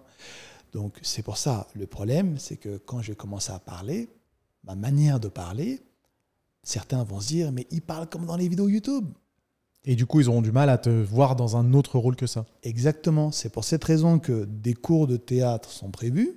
Une fois que tout sera, que j'aurai les millions sur mon PayPal, je m'envoie ça, pour justement essayer de me dissocier au maximum de l'étiquette que j'ai sur les réseaux. Il y a des acteurs qui y sont jamais arrivés. Hein. The Rock, il y est jamais arrivé. Il n'est jamais arrivé. Pour moi, The Rock, il joue toujours le même rôle dans tous ses films. Ah, toujours. Et honnêtement, Nassim, j'espère que tu n'es pas fan de lui, mais je le trouve nul. En tant qu'acteur, ouais. En tant qu'acteur, il est C'est un éclaté. businessman. Voilà, mais... Il veut accumuler un maximum de millions. Ouais, mais franchement, son acting laisse à désirer quand même. Ouais, il est Moi, je fatigué. suis pas très fan. On est hein. totalement d'accord. Donc ouais, c'est dur de sortir de cette image. Donc oui, en fait, c'est pour ça que j'ai pas parlé dans cette épopée, parce que c'est juste le pilote. C'est pas la vraie série, on va dire. Mais pour la série, par contre, va falloir prendre des cours de français et de théâtre, mon ami. Et la série, on a le droit d'en parler un peu plus concrètement ou pour l'instant c'est à l'étape de projet? Écoute, oui, je préfère qu'on laisse ça à l'étape de projet, parce que le problème de mes abonnés, c'est que tu leur donnes un petit bout comme ça de gâteau, ils prennent tout le gâteau. Ouais. Après, tous les jours, on me dit, putain, ça en est où? Ah ouais, là, il y a une pression de fou. Et moi, c'est en fait, pour l'épopée, mon téléphone est toujours en mode avion. Parce que à chaque fois, j'allais sur Insta, et j'avais cette question, et ça me perturbait vraiment beaucoup. Ça te met un coup de pression, c'est déjà dur quand tu fais une prépa physique, quand tu sais que les autres collègues bossent également sur le projet, quand tu sais qu'il y a de l'argent en jeu, ta réputation, ton image, et en plus, on t'ajoute une contrainte en plus, celle du temps. Les taux se resserrent comme ça. Tu vois. Et là, le plaisir que tu es censé éprouver, ça se transforme en stress, en pression. En cauchemar. Ouais, et du coup, tu apprécies beaucoup moins. Exactement. Ben, tu connais bien les rouages. Hein. Je connais bien les rouages. Je vois bien que tu es renseigné, mon cher Nassim. Bah bon, attends. Moi, je dis un truc. Moi, j'ai quand même fait une vidéo assez cinématographique. Il faut que tu en fasses une aussi. Un petit court-métrage. Qu'est-ce que t'en sais qu'elle n'est pas déjà en préparation? Arrête. Oh là là. Attends, tu vas nous faire croquer un petit peu. Je peux pas en dire plus. Je peux pas en dire plus. Tu sais que je suis partisan comme toi de, effectivement, la pression, je la ressens beaucoup aussi. Oui. Et j'aurais pas envie, exactement comme tu le dis, qu'on me demande chaque semaine, ça en est où, ça en est où, ça en est où. Mais depuis que j'ai créé ma chaîne YouTube, moi aussi, j'ai toujours eu le désir de vouloir produire quelque chose de cinématographique. Magnifique. Et ça pourrait ou ne pas être en projet actuellement. Mais bien sûr que c'est quelque chose qui me... On en parlera tout à l'heure si tu veux. Ouais, je t'expliquerai exactement ce que c'est avec grand plaisir. Ah ouais? Ah ouais, je t'expliquerai exactement ce que c'est avec grand plaisir. Mais tu vois, les choses ont tellement bien évolué qu'aujourd'hui, je peux... je me suis toujours permis de rêver. Mais aujourd'hui, avec les entreprises qui fonctionnent bien, etc., YouTube qui marche bien, bah, je peux me permettre de me dire, OK, bah, ça, je vais pouvoir le concrétiser, mais vraiment à moyen terme, voire même à court terme, avec des ambitions qui sont quand même assez importantes. Mais moi, je vois juste un petit problème. C'est le coût. Ouais. Et tu m'as fait peur tout à l'heure quand on en a parlé en off. Hein. Ça fait très peur, Nassim. Alors, moi, je te dis que si tu n'as pas une solution pour rentabiliser ça, ton investissement, il faudra dire adieu. Ouais. Donc, des fois, est-ce que la passion vaut un tel investissement? Je pense que oui, pour des passionnés comme nous, si on peut se le permettre, c'est au moins à faire une fois. Mais là, moi, pour la suite, je te dis, si j'ai pas de financement, C'est mort. Je le fais pas. Hein. Bah oui, mais c'est après, on Je rentre te dans parlais d'autofinancement, mais non, s'il faut que je vende ma maison et tout pour payer une vidéo, non, c'est pas la peine. Ouais, ouais, Hors bien de sûr. question. Non, mais on est d'accord. Donc ça, il faudrait essayer d'anticiper un petit peu, parce que crois-moi que les budgets montent très vite. Hein. Dans le cinéma, juste une caméra Arri Alex, c'est 300 000 €. Mais au cinéma, une minute de produit fini, parfois c'est plusieurs dizaines, plusieurs centaines de milliers d'euros. Donc bien sûr que on rentre dans des dimensions qui sont ouf. Hein. Ouais. Donc non, je suis préparé à ça. Mais effectivement, j'espère que si tout se goupille bien, ça arrivera un jour. Et tu sais, moi aussi j'ai pour projet de faire un film un jour. Mais pour le coup, ça n'a rien à voir avec un film d'action. Mais c'est un film sur une maladie psychiatrique. Ok. En fait, c'est Shutter Island. Tu le connais? Bien sûr. Martin Scorsese, Voilà. Pour moi, c'est l'un des DiCaprio, meilleurs Mark films Ruffalo. Ah ouais, c'est l'un des meilleurs films de tous les temps. Il est génial. Et moi, j'aimerais bien faire un film, donc un peu comme ça, sur une pathologie psychiatrique, tu vois. Ça m'intéresse beaucoup. C'est vrai que ce film est exceptionnel. Hein. Oh là là, quelle œuvre d'art. Et comme il joue bien DiCaprio dedans, mais vraiment, moi, jusqu'au bout, hein, où j'ai pas spoilé, mais j'étais à fond avec DiCaprio. Je me dis. C'est un acteur exceptionnel. Donc, oui, c'est trop bon. Il y a ce genre de film te plaît bien alors? Ah oui, c'est mon genre préféré. Hein, ah ouais? Clairement. J'aime beaucoup ce genre de film. Ouais. Mais il n'y en a pas beaucoup des films de ce calibre-là. Hein. Non, c'est sûr. Il n'y en a pas beaucoup. Hein. Donc, de toute façon, des réalisateurs du calibre de Martin Scorsese et des acteurs du calibre de DiCaprio, c'est difficile à trouver. Par contre, là, je change complètement de registre, mais la dernière claque cinématographique que je me suis prise, c'est Furiosa. Ah, je l'ai pas vu. Mad Max, non. Ouais, Furiosa. Une saga Mad Max, voilà. Alors, Nassim, t'es pas prêt, mon pote. J'ai vu les stories où t'en parlais et j'ai même pas vu le film. Alors, je t'en supplie, 4K, casque ou son à fond, tu vas passer 2h30 exceptionnel. Mais vraiment, la dernière fois que j'ai pris une telle claque, c'était avec Ready Player One. Je sais pas si tu l'as vu de Spielberg. Bien sûr, oui. T'as vu la gifle que tu te prends? Ouais. On est sur un calibre similaire. Et comparé à Fury Road, tu l'as vu, Mad Max Fury Road? Alors justement, en fait, Furiosa, c'est ce qui se passe avant Fury Road. Ouais. Et vu que 9 ans se sont écoulés, qu'est-ce qui se passe à la fin de Furiosa? Tu dis, je vais revoir Fury Road, du coup. Et les deux se goupillent super bien. Et du coup, ça te fait 5 heures de film. Mec, tu vas être aux anges. Alors vraiment, Nassim, ce n'est pas des moments que tu peux vivre régulièrement. Là, il faut le vivre à fond. Et je vous le dis aussi à vous, les amis, regardez ces deux films dans d'excellentes conditions. Vous allez kiffer. C'est vrai que Fury Road, il est incroyable. Il est incroyable. Et Furiosa, j'avoue que c'est un peu de ma faute parce que j'ai vu qu'il n'avait pas bien marché au cinéma. Je me suis dit, je vais louper ça parce que ça n'a pas l'air d'être... Non, honnêtement, non, il est tout aussi bon. Il y a juste un truc qui manque dans Furiosa pour moi. C'est Mad Max. Non, c'est le guitariste de... Quelle dinguerie, ça. Oh, le guitariste, il est c'est trop stylé. C'est de la folie. Non, mais l'idée de génie des mecs. Ouais. On va mettre un gars qui met juste l'ambiance pendant les bagarres. Toi, ton travail, c'est juste de faire de la musique. C'est exceptionnel. C'est fantastique. T'as vu son costume? Ouais. Il est trop bon. La guitare, des flammes de partout derrière, c'est de la folie. C'est trop bien, c'est magnifique. C'est excellent. Tu les as vus les premiers Mad Max ou non? C'est les deux seuls que j'ai Ouais, vus. mais ça date, hein, c'est vraiment d'une autre époque. Oui. Et tu regardais certains animés japonais, genre Dragon Ball Z et tout? Bien sûr. Ah oui, j'ai Ken le grandi là. Survivant, tu regardais un petit peu? Oui. C'est un peu dans le même délire que Mad Max. Voilà, ouais, et c'est vraiment des trucs. Ouais, c'est vraiment des trucs qui sont incroyables. Ouais, c'est excellent aussi ça. Ouais, bon, on a vraiment grandi avec les mêmes projets, enfin œuvres cinématographiques, toi et moi. Même les mangas, dessins animés et tout, je regardais aussi. Hein. Ça serait assez drôle de voir la passion qui est quand même commune entre muscu cinéma et qui est vraiment c'est la même. Hein. Ouais, on dirait qu'on est identiques. Ouais. Qu'on a eu quasiment la même vie. C'est ouf, hein. C'est ouf. Et on est sur YouTube depuis 10 ans. Ouais. Putain, il y a trop de coïncidences. Il y a un peu trop de bicuriosité.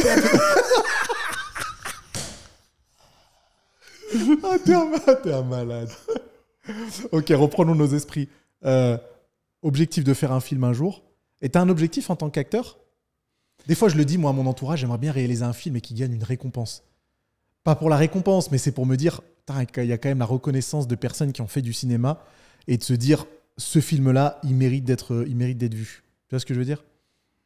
T'as pas un délire de te dire je veux un César, je veux un Oscar, je veux...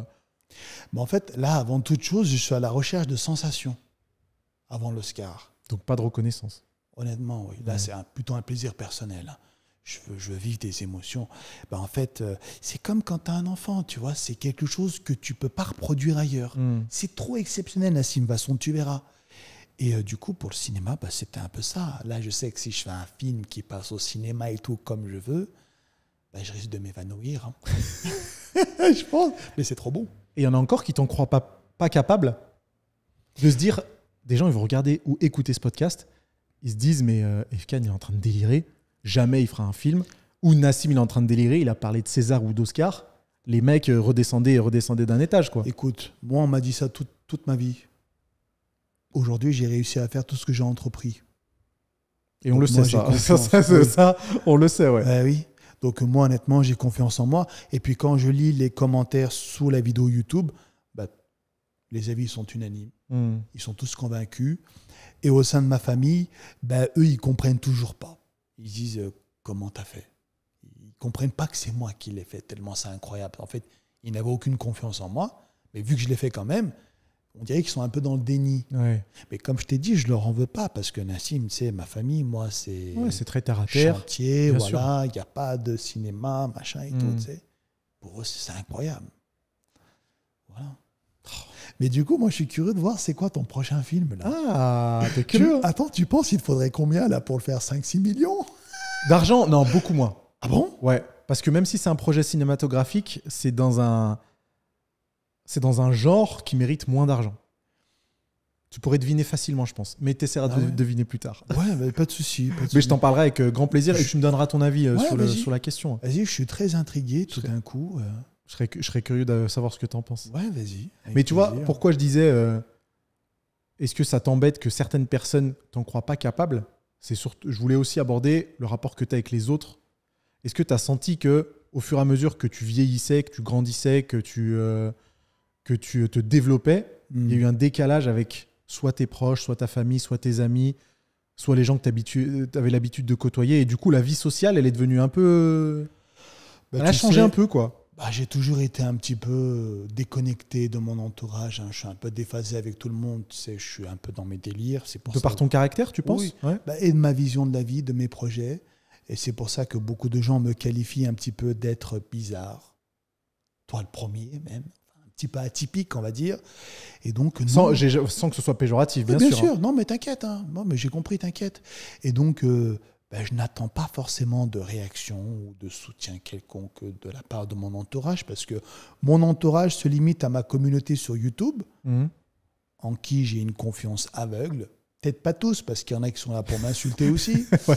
Mais je sais qu'il y en a, le noyau, ils sont là pour moi, j'en suis certain. Et puis, ma femme, ma mère et mon père, parce que j'ai fait la paix avec mon père il n'y a pas longtemps, et puis moi-même. Et puis ton fils maintenant que tu vas il a 5 mois, il est un peu au courant de rien. Mais par contre, attends, je t'ai pas dit. Quand la vidéo est sortie au cinéma, en rentrant, il y avait ma mère aussi chez moi, qui était venue exprès de Turquie.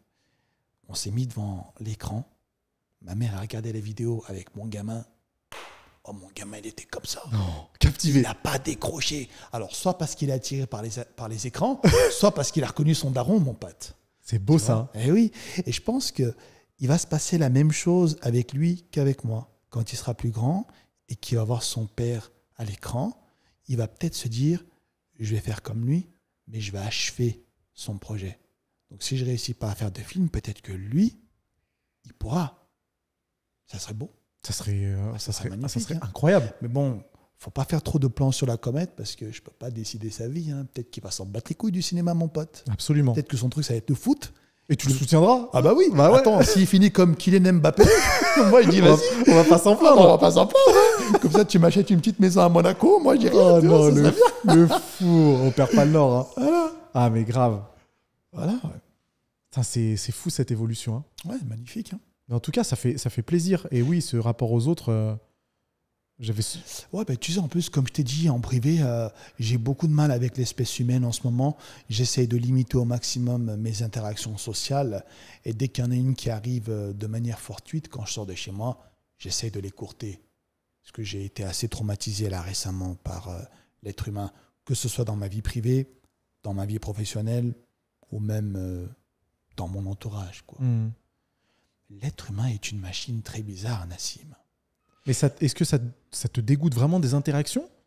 Est-ce que tu penses fondamentalement que les êtres humains sont mauvais, quoi? En fait, pour moi, l'être humain, à la base, je t'ai dit, c'est une feuille blanche. C'est juste qu'avec le temps, il subit la corruption. Le temps, les influences, l'entourage, quoi, tous les éléments perturbateurs, le satanisme, en d'autres termes. Mais quand tu regardes un gamin, un enfant, il est encore pur.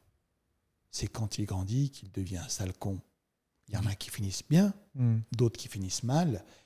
Mais alors, globalement, j'ai eu quand même de bonnes relations, mais ce qui te marque le plus et ce qui reste, surtout au niveau des séquelles, c'est les mauvaises expériences. Et j'en ai fait les frais là récemment. Et puis du coup, en fait, ça m'a rendu un petit peu craintif maintenant. Dès que je parle à un être humain, je ne m'ouvre pas totalement. Je fais très attention. Et surtout, je ne mélange pas l'argent. Tu as un ami, tu tiens à lui. Les bons comptes font les bons amis. Il ne faut jamais que l'argent se mette entre vous. Parce que c'est la corruption ultime, ça. Oh là là, oh là là. Oh là là, à qui le dis-tu? Donc maintenant, voilà, j'essaye de faire attention à qui je parle et à qui je m'ouvre surtout. Mais il y a encore des rencontres que tu fais où tu te dis, ah, cette personne, je la sens bienveillante, je la sens safe, quoi, tu vois. Je peux me permettre de discuter avec sans trop m'en faire. Les rencontres que je fais généralement sont des rencontres assez éphémères, hein, et puis futiles. Donc c'est les mecs que tu croises à la salle, salut, ça va, ouais, ça va jamais plus loin. Mais sinon, dans le monde professionnel, je ne collabore avec plus personne et je suis fermé. C'est-à-dire, il y a plein de mecs qui m'envoient des mails pour des collaborations, je ne les ouvre même pas. Ouais. Même s'ils me proposent énormément d'argent, c'est refusé. Je veux pas. C'est bon, j'ai eu ma dose, Nassim. Oh là là, j'ai eu ma dose. Et comme je t'ai dit, en fait, j'ai préparé une vidéo où justement, j'aimerais exposer et expliquer en détail le changement de mon état psychologique au fil du temps. Parce qu'il y a 6-7 ans, j'étais quelqu'un de très avenant, très chaleureux. Aujourd'hui, je suis glacial. C'est vrai qu'il y en a eu des crasses, hein. Des crasses dont tout le monde est au courant de toute façon, hein, parce Oui. que c'était public un peu. Hein. Mais ça, c'est rien du tout, mon pote. Hein. Ben, je t'ai raconté un peu ce qui m'arrive en privé. Oh, ça allait loin. Ça allait très loin. Donc maintenant, pour le moment, je suis fermé. Peut-être qu'au bout d'un moment, je vais cicatriser et je vais me réouvrir. Puis après, je vais me replaindre quand on va me baiser. On connaît la boucle, hein, ça se finit jamais, tu vois. Mais peut-être qu'avec la sagesse que tu as accumulée, et maintenant que tu es tu vois, plus vieux, plus mature, oui. Bah, ça t'empêchera de retomber dans ce genre de choses ou d'anticiper assez pour que les personnes à qui tu t'ouvres, en fin de compte, c'est des personnes de confiance avec qui tout ça va bien. En fait, mon problème, c'est que moi, je suis trop naïf, tu sais, je m'ouvre trop facilement. Et Alizé me l'a dit à plusieurs reprises, ça. Je parle beaucoup trop facilement avec quelqu'un qui m'inspire au premier abord. Et après, ça me retombe sur le coin de la gueule. Ouais, parce que il s'avère que la personne n'est pas celle que tu pensais être. Peut-être qu'elle est bien, mais peut-être qu'au bout d'un moment, elle se fait corrompre. Il se passe quelque chose. Il y a un élément qui se met entre nous qui fait que, je vais changer le masque de côté. Tu vois? Et ça fait partie de l'une des plus grandes complexités de l'humanité, je trouve. C'est sa capacité d'adaptation. Tu regardes, tous les êtres humains sont composés de la même façon. On a les mêmes organes, tout ça. Mais niveau comportemental, on peut passer du nord au sud, du chaud au froid, comme ça. Hein. Aujourd'hui, je suis ton meilleur pote. Demain, si je veux, je peux tout mettre en œuvre pour te détruire. En l'espace d'un jour. Ouais. Pourtant, c'est le même être humain. Avec les mêmes cellules, les mêmes atomes, mais qui... Et tu vois, c'est complètement dingue, ça. Moi, ça me choque. Parce que toi, personnellement, tu considères ne pas être capable de passer du nord au sud, du chaud au froid, en un claquement de doigts. C'est pas toi, c'est pas ta personne, tu vois ce que je veux dire? Non, en fait, même si une personne me fait du mal, déjà, je vais éviter de me mettre dans une situation de vulnérabilité avec qui que ce soit. Et si quand bien même ça arrive, je vais couper les ponts. En fait, je suis radical. Je vais pas faire de mal. Tu me fais du mal, ok. Je subis, j'encaisse, mais derrière, je coupe tout. Ouais. C'est comme ça que je fais. Pour pas que ça escalade plus que ça ne devrait. Faut pas que ça aille plus loin, tu vois. Parce qu'on voit ceux qui agissent sous l'état de la colère, généralement, c'est eux qui en pâtissent après. Ouais, complètement. Tu vois? C'est pour ça qu'il faut jamais agir à chaud. T'es quand même bien sage, hein? Ah bon? Ouais. Tu trouves pas? On t'a jamais dit que t'avais quand même des réflexions qui étaient pleines de sagesse? Ben, je sais pas. Parce que dans la vie réelle, j'ai pas souvent l'occasion de parler comme ça. J'ai pas souvent l'occasion parce que d'une part, les gens n'ont pas forcément la patience de m'écouter. Et d'autre part, dans le cadre d'un dialogue, je ne peux pas monopoliser la conversation. Donc des fois, je dis des choses incomplètes et puis on ne sait pas concrètement le fond de ma pensée. Ça, c'est embêtant. Oui, bah après, c'est des gens... En fait, je vois pas beaucoup de monde. Hein. Les seules personnes que je vois savent un peu comment je suis. C'est des mecs dans la muscu aussi, hein, tu vois. Donc voilà, ce sont des conversations assez simplistes. Ouais. Mais c'est particulier parce que nous, quand on se voit, même quand on filme pas de vidéo ou qu'on n'enregistre pas de podcast, on prend quand même toujours le temps de parler un petit peu. Hein. Oui, étonnant. Et ça reste pas forcément en surface, même s'il y a des considérations qui sont très superficielles, mais on arrive quand même à aborder des choses un petit peu plus profondes. Oui, parce qu'on ne se voit pas souvent. Et c'est ce que j'allais dire, malgré le fait qu'on se soit vu 5 fois dans notre vie, peut-être, on a toujours eu l'occasion d'aborder quand même des sujets qui étaient oui, bah parce profonds. Que tu sais, dans nos vies, il se passe des trucs. Ça fait des choses à raconter. Déjà, ouais. Et puis moi, ça me fait plaisir en fait de pouvoir vider mon sac en privé sans avoir de problème à quelqu'un qui connaît le métier. Ouais, je suis une tombe, moi, t'inquiète. Tu comprends? Bien voilà. Oui. Heureusement, putain, sinon demain je suis mort. Voilà. Donc ouais, c'est sympa. Voilà. Mais moi, du coup, j'ai hâte de voir ton film là. Ah, ça va être. Là, les abonnés, ils vont te harceler, mon pote. C'est une pression supplémentaire, ça. En parlant de film, tu vois, moi, c'est un peu mon objectif ultime. Est-ce que tu en as un, toi, d'objectif ultime? Et on fermera la conversation sur ça. Est-ce qu'il est secret? Est-ce que tu en as un? Est-ce que tu as envie d'en parler? Ben, j'ai 2 objectifs ultimes dans la vie. J'en ai 3, mais le 3e ne dépend pas de moi.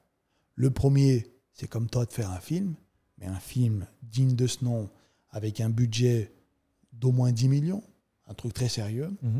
Après, l'autre projet, c'est matériel, c'est avoir un appartement à Monaco. Mais bon, les appartements potables commencent à 5 millions.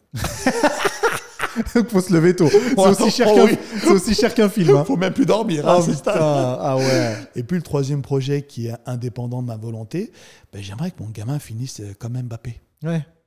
Je vais le mettre au foot à 3 ans. Ah, en vrai? Oui, en vrai. Ah ouais. On a parlé de cinéma, muscu et tout, mais j'aimerais qu'il tente sa chance au foot. Je vais le mettre dans un club à 3 ans. Je connais le patron du club. Et voilà, je lui ai dit, écoute, il m'a dit, mets-le à 3 ans. Je vais tout faire pour le rendre pro, 16 ans. On va tout faire pour. Après, il faut qu'il kiffe, il faut qu'il ait envie, tout ça. C'est pour ça que c'est indépendant de ma volonté. Tu vas planter la petite graine. Voilà, je vais mettre la graine, faut qu'elle germe, faut qu'elle pousse. Ah, c'était incroyable. Bah, c'était trop bien cette discussion. Ouais, c'était top. Hein. L'épopée, ça a déjà fait des centaines de milliers de vues. Mais c'est l'une de tes vidéos assez récentes sur YouTube. Donc pour ceux qui ne l'ont pas vue, ils foncent sur ta chaîne, From Human to God. L'épopée. Et ils vont manifester leur soutien. Ouais, mettez un pouce en l'air, mettez un commentaire en disant ouais, je viens du podcast de Nas. Ça serait bien, ouais, ça serait bien. On a vu ça et n'hésitez pas à dire ce que vous en pensez parce que moi j'ai adoré. J'ai adoré de fou. Ouf. Merci. Hein. Donc c'était bien cool. Et tu vois, FKN, ce podcast, il est posté sur YouTube, donc les gens vont pouvoir le voir. Oui. Ils vont pouvoir l'écouter aussi sur Spotify, etc. Oui. Donc il y aura les 2 trucs. Donc les amis, si vous regardez ce podcast, vous mettez un pouce en l'air, vous vous abonnez à la chaîne. Et sur Spotify, vous mettez un petit 5 étoiles en disant ouais, on a vu le podcast, c'était génial, etc. Ah ouais. Ça marche avec des étoiles sur Spotify? Spotify, ça marche avec des étoiles, ils te mettent une note. Et forcément, moi, pour convaincre des invités, je leur dis regardez, mon podcast, il a 2000, 3000, 5 étoiles. Ah ouais, c'est un podcast de qualité, venez. C'est toujours plus facile de convaincre des invités. Je connais pas podcast, Spotify, pardon. Ouais, tu vois, ça marche un petit peu comme ça. D'accord, intéressant. Ouais, donc ça me permettra de les convaincre un peu plus facilement. J'espère que tu as aimé cette conversation avec moi. C'était trop bien. Excellent. C'était trop bien toi aussi. Bah super, hein, j'ai kiffé. On s'en refait une à l'occasion alors. Pas de problème, tu m'invites quand tu veux. Allez, avec plaisir. Les amis, à plus. À plus, bonne journée à tout le monde. Les amis, si vous avez apprécié cet épisode, je suis certain que vous apprécierez celui que j'ai tourné avec Julien Kim. On y parle de confiance en soi, on y parle de discipline, on y parle de vérité, de mensonge. C'est une discussion passionnante. Je vous laisse bien sûr la vidéo qui s'affiche quelque part sur l'écran. Donc allez la visionner et je serai curieux de savoir ce que vous en pensez.